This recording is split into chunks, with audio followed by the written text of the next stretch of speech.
Hello, people. I just wanted to come on this morning and talk about something I heard last night, which was an interview with a guy called Mark Manson, who wrote the all the F-bomb books, the Subtle Art of Not Giving a, and all that. And what he was saying is life's too easy these days, and we've all become a bit lazy, and we've become lazy in the body.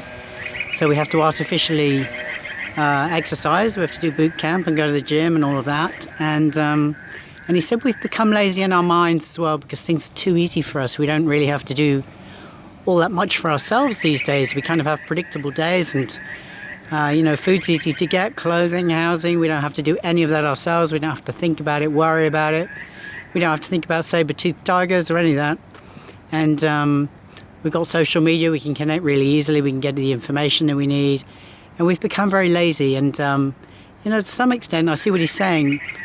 And one of the things I notice particularly these days is that the levels of mental well-being are not as high now as they were, for example, in my parents' generation. And I see all over the media, there's an explosion of news about addiction and abuse and mental health and, footballers going nuts and, the whole landscape has changed really dramatically, I think, in the last 20 years or so. And, I agree a little bit. My mind has become very lazy over the years, and I stopped taking care of it. I stopped really using it in a way that it's designed, which is to support life, essentially.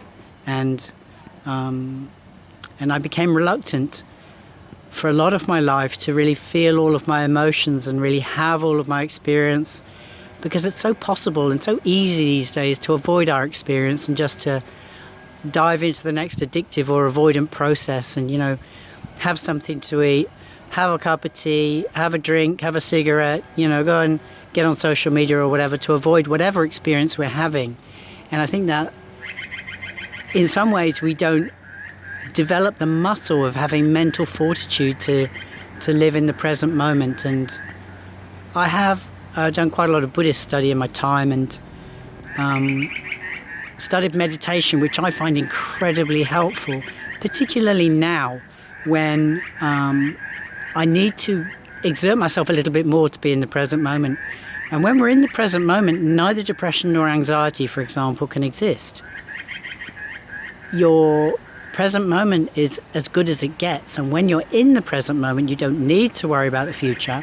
And you don't need to worry about the past. You are fully living in your experience that's happening to you right now. And, in that way, it made me want to read Mark Manson's book and see, because he calls his latest book a book of hope. And my hope, certainly in the work that I do with people, is to help people live with the situation that exists for them and to help them live with their own minds. Because many of our minds, when they're not busy doing what they should be doing, which is, getting us through our day and keeping us alive, what they're actually doing is, just creating havoc. They're creating chaos for us. They're going to places that they don't need to go, into anxiety, into fear, frustration, resentment, blame, and all that sort of whole bag of stuff. And